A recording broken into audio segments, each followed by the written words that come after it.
For the debate, see the member from Eglinton Lawrence. Thank you, Speaker. Today I have the honour to rise before you to speak as part of the second reading of Bill 97, Plan to Protect Ontario Act, Budget Measures 2026. The Minister of Finance, Peter Bethlenfalvy, began second reading of this bill by outlining the vision behind our government's plan to protect Ontario. A vision to protect our province and its people by building the most competitive economy in the G7 to invest, create jobs, and do business.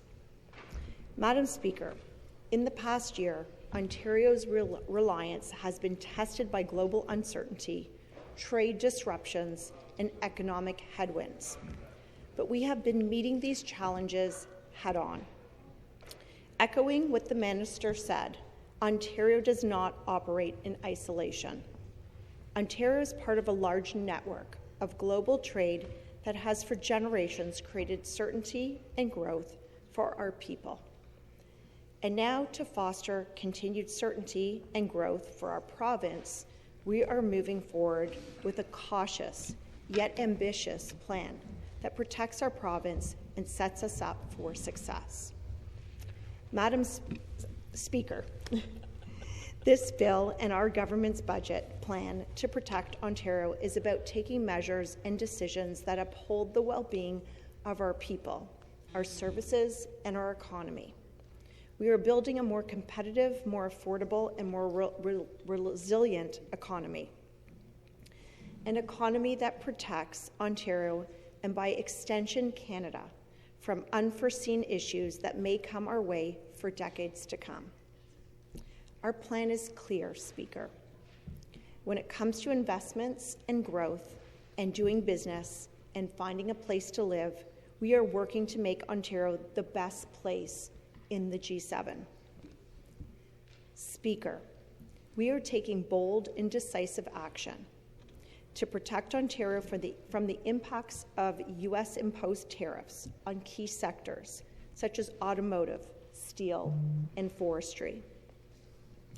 Our government is fighting for Ontario workers and businesses by ensuring they have the support needed to weather these challenges and creating opportunities for long-term sustainability and job creation.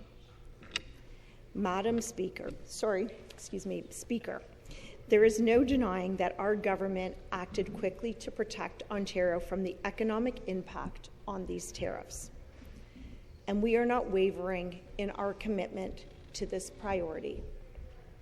That is why our government has announced nearly $30 billion in relief and support for workers and businesses since April 2025, including initiatives that help our workers, our businesses, and our communities build long-term reliance and prosperity. For example, the Protect Ontario Financing Program. Launched in the summer of 2025, this $1 billion program is a key Ontario business support program created to help certain companies cope with the financial impact of U.S. Section 232 tariffs. And that is why, Speaker, we know that establishing the new proposed Protect Ontario Account Investment Fund would help fund investments that promote innovation, long-term economic growth, and other strategic priorities in Ontario. With a $4 billion envelope, the fund will allow us to continue investing in the successful future of a stronger Ontario-owned and Canadian-owned economy for future generations. Speaker, we are also doing whatever we can to ease the burden on businesses that want to invest and trade in Ontario. For example, by cutting red tape, our government has released a plan to help unlock Ontario's vast supply of critical minerals. Speeding up and supporting mining opportunities would benefit the provincial economy.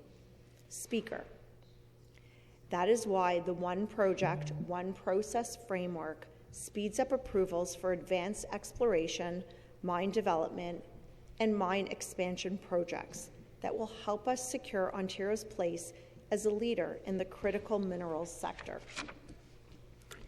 Further to that, Speaker, we launched the Trade Impacted Communities Program in 2025. This program supports local projects that promote economic reliancy, increase export and investment opportunities, as well as bolster Ontario's strategic priority sectors and their supply chains.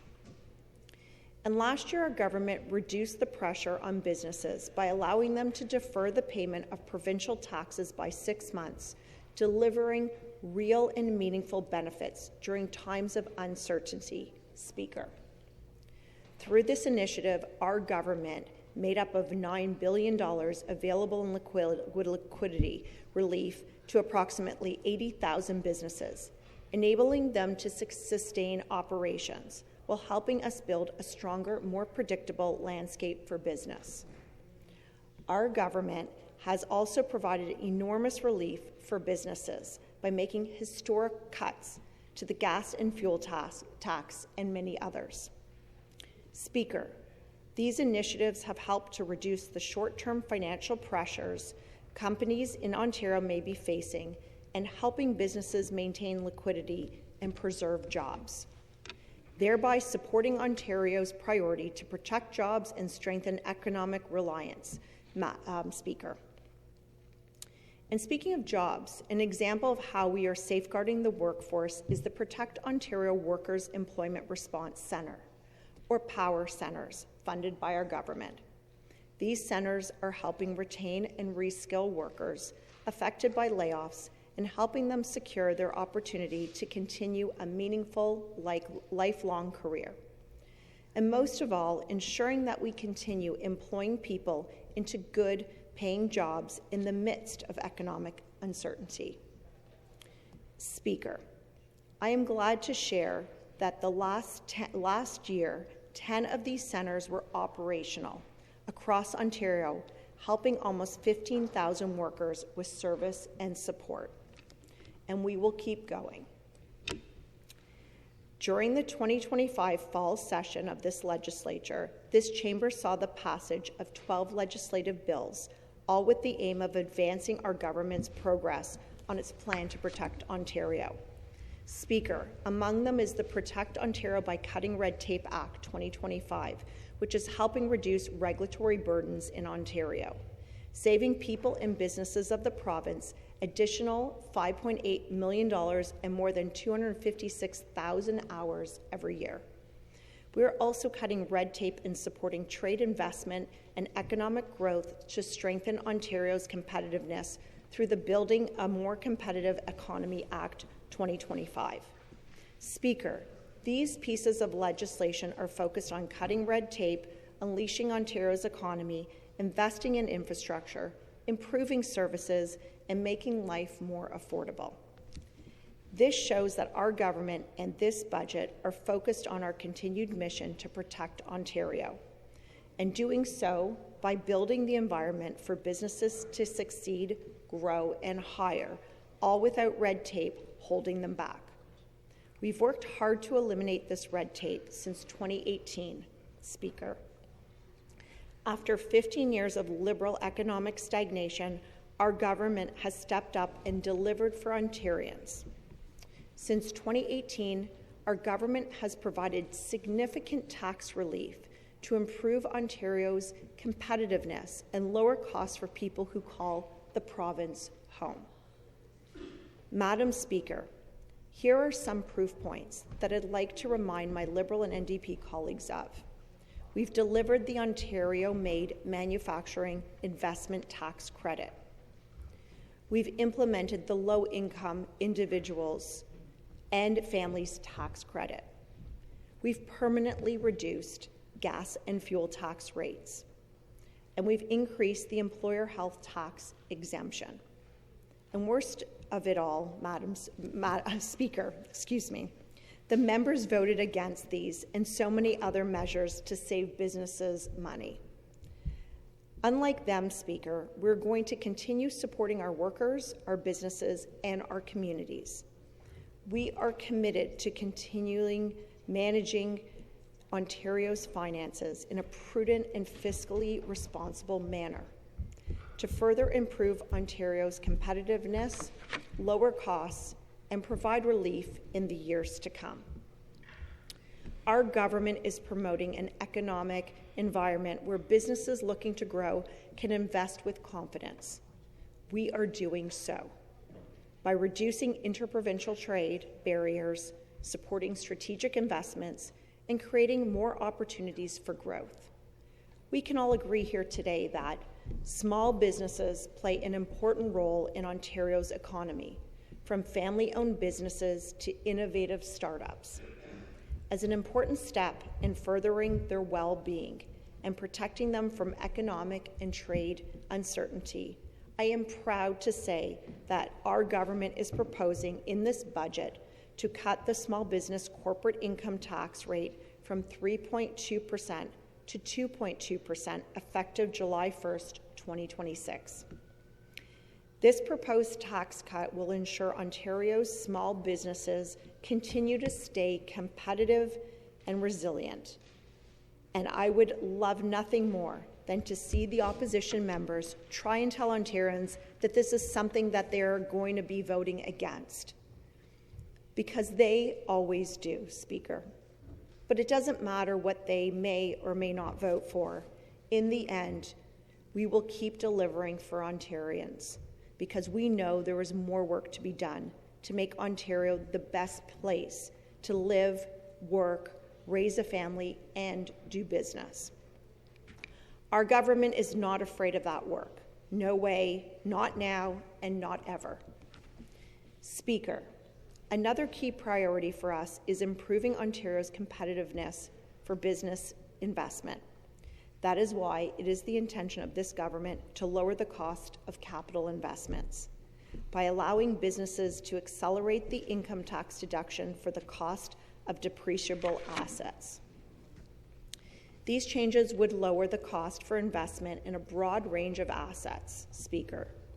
It would do this by allowing immediate 100% write-offs for manufacturing and processing machinery, equipment and buildings, as well as certain clean technology assets and zero-emission vehicles, for productivity-enhancing assets, for capital expenditures for research and development, as well as allowing accelerated depreciation for liquefied natural gas equipment and related buildings accelerated depreciation from 4% to 10% for purpose-built rental housing and accelerated first-year deductions for up to 3 times the regular amount for most other depreciable assets.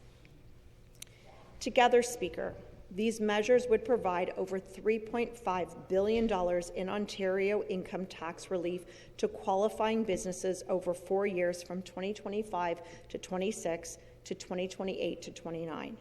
Ultimately, what we're doing, as we always do, Speaker, is finding new ways to support Ontario businesses and building a stronger economy, one that stands strong and resilient in the face of challenges and change. Now I'd like to focus on Ontario's families. Families in Ontario, like families everywhere, have seen costs steadily increase on everyday items.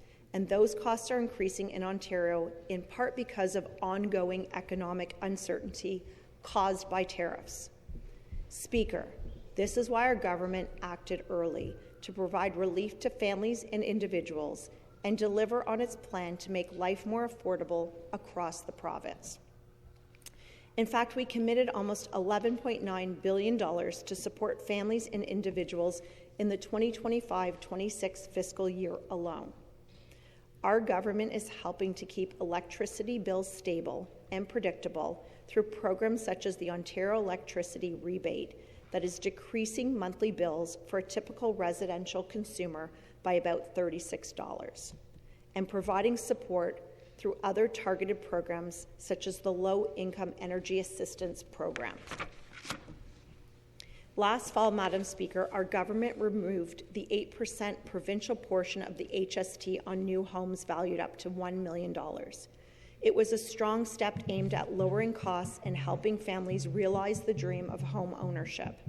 But we knew we could do more, and we did more.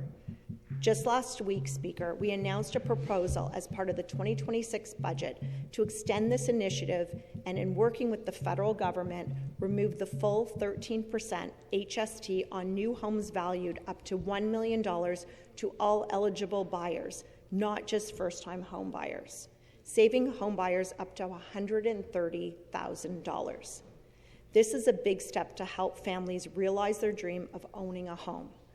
And I sure hope that the NDP and the Liberals will agree with us and support our government's budget bill to see this proposed measure passed. Saving individuals and families on one of their biggest purchases of their life, their next home, is not the only way our government is continuing to lower costs. Since 2018, we have reduced a number of costs to make life more affordable. We permanently cut the gasoline tax and fuel tax rates, saving individuals and families $2.1 billion since it was first introduced in 2022.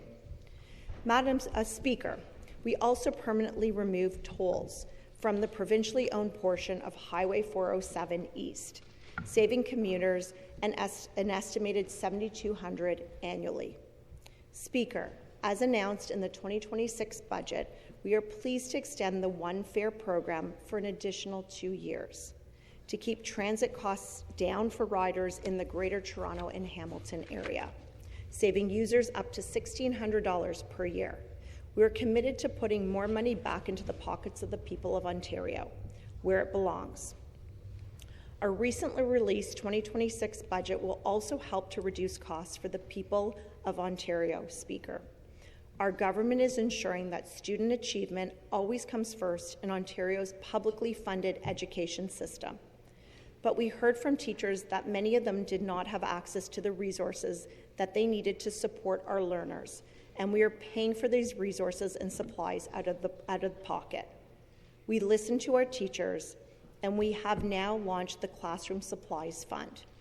This new fund will provide elementary school homeroom teachers with direct access to $750 in funding each school year for classroom supplies. This builds on Ontario's historic levels of education funding in 2025 and 2026, with an investment of $30.3 billion in core education funding to focus key resources where they matter most, on student success. Speaker, we are a government that listens to the people of Ontario. We designed these changes to address people's key interests and well-being. This is the time to act to strengthen Ontario.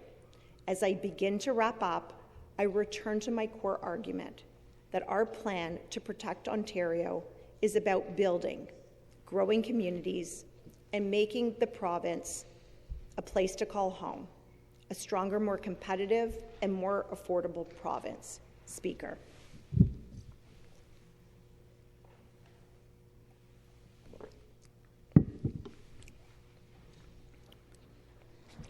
Affordability is an important issue in Ontario for many people. Our government is here to help however it can so that people of Ontario today and for future generations have the tools in place to live, work, and make a meaningful difference in the world. Today and always, Ontario will deliver better public services through historic investments for people and continue leveraging our prudent fiscal plan to do so.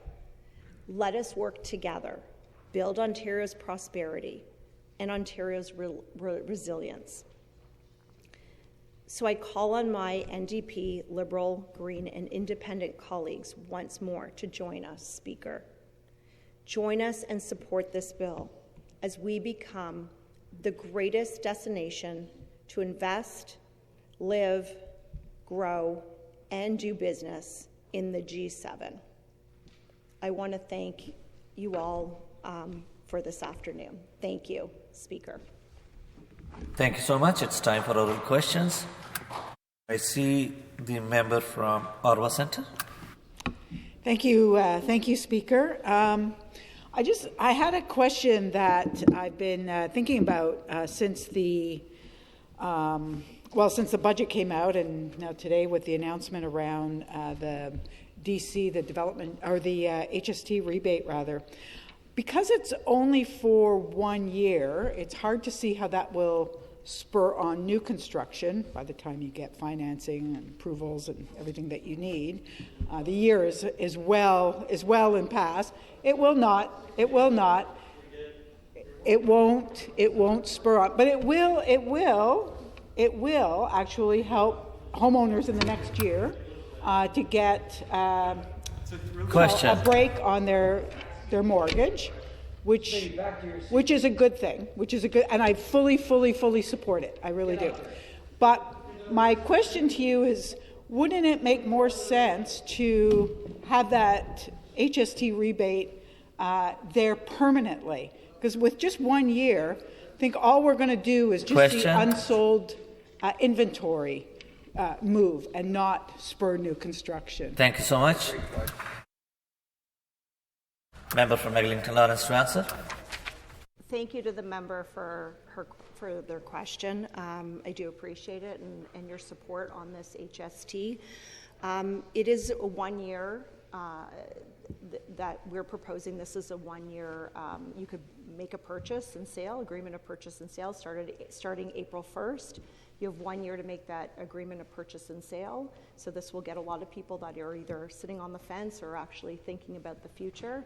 And then it gives, I think the closing date, I believe the closing date is December 30, 2030, that it has to close. So there's a time, so if you're looking at pre-construction or any of those kind of investments, it just gets some movement in the response.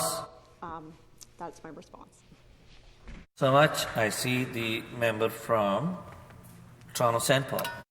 Thank you, Speaker, and thank you to my colleague. I just wanted to ask about the unemployment rate in Ontario.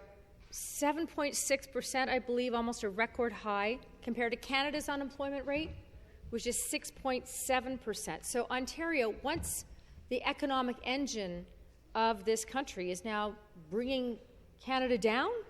So that's hardly the most competitive economy, hardly a leader. So what is this government going to do to create jobs and protect the people of Ontario? Keep in mind, 700,000 people out of work in Ontario right now. That's including 200,000 young people as we head into summer. 200,000 young people are going to be saddled with more debt, with OSAP, etc., students. So what's happening to their future? What's happening to our province? How are you going to create these jobs? Member from Eglinton Lawrence to respond. Thank you for your question. So our 2026 budget showed that our economy outperformed projections. Real GDP grew by 1.2%, higher than the 0.8% forecasted in last year's budget, which is reflecting on the hard work of Ontarians. We are working on boosting the economy to create jobs, and we have lots of programs in place to get there. So, this will help us to achieve the goals and the jobs that are much needed in this province. Thank you. Member for Bay of Quinte. Thank you very much, Speaker. And I want to start by saying thank you to the member of Eglinton Lawrence, as well as the member from Peterborough and the Minister of Finance for such an incredible budget that she put together. And I know that it came at the end of a lot of consultation, touring all over Ontario and hearing directly from the people who matter most. And I'm so pleased to see that so many of those items that we heard directly from the people of Ontario have made it into this budget. I mean, you take a look at $130,000 in savings on a brand new home. That's something that consumers were asking for. It's something that the home building industry was asking for to help spur on development and spur on those home sales. We take a look at the cutting of the small business tax rate. 30% reduction for small business owners. And as a former small business owner myself, I know how impactful that is to small business owners across the province of Ontario. But then you take a look at some of the other things as well. Autism support funding, up to almost $1 billion, a 400% increase over the last 8 years. There were so many families that were getting left behind under the previous Liberal government. Now thousands more families are getting the support that they desperately need. I think about the $1.1 billion that we're adding to home care for our seniors. And on top of that, the $139 million that we're putting into long-term care to make sure they get the best quality care possible. Why do you think that our colleagues from the NPP Liberals Member from Eglinton Lawrence to respond.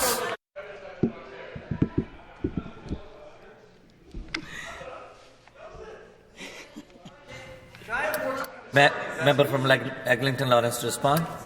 Well, thank you for that robust question to the member. So this budget is packed filled with all kinds of really great news stories, and you're right about the autism, and I'm glad you pointed that out. So this government is taking further action to improve services for children and youth on the autism spectrum by providing $965 million to the Ontario Autism Program in 2026 and 27, including $186 million in new funding. It's a new investment will enable more children and youth to access core clinical services while providing further strengthening sector capacity across the province. It also builds on the government's ongoing work to modernize and enhance the Ontario Autism Program to better meet the needs of families. Thank you. Thank you. Further question? I see member from Niagara Falls. Yeah, I'd like to talk to you about Niagara area, Fort Erie in particular. We have an urgent care center that your government decided to shut it down from 365 days a year to 10 hours a day instead of 24 hours. The people that live in Fort Erie need the urgent care center open. So I read the budget from front to back. Nothing in this budget talks about rural Ontario and the hospitals and the urgent care centers that your government has decided to close or cut their hours.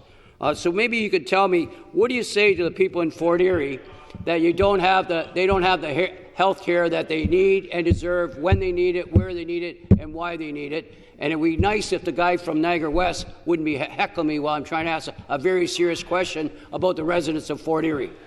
Thank you. Member from Eglinton Lawrence to respond. So the Ontario recognizes the vital role that hospitals play in delivering critical health services in communities across the province. We're investing in primary care, where we're getting people doctors and connecting people to doctors and primary care physicians. I know in my own riding that we did open a primary care clinic, and it has now connected. They're looking for patients. I've actually put it on my own, website saying, "Are you looking for? We're looking for doctors." So I want to let you know that this is why the government is investing over $1.1 billion. You want to talk about hospitals, additional hospital funding for 2026-27, including its up 4% increase in base and targeted hospital funding. This investment. High-quality care, increased accountability, system efficiency, and improved Members come to the order, please. Thank you. Thank you. Further question? I see member from Wellington Halton Hills.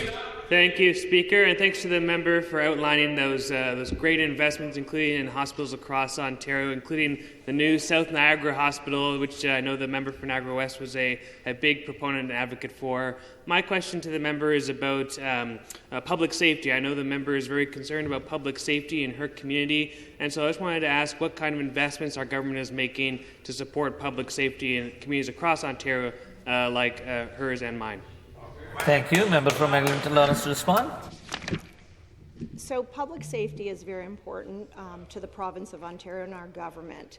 We have seen an increase of crime, and so we are investing in correctional facilities. We are investing in over 700 additional people in those facilities to be working with nurses, support workers, correctional officers.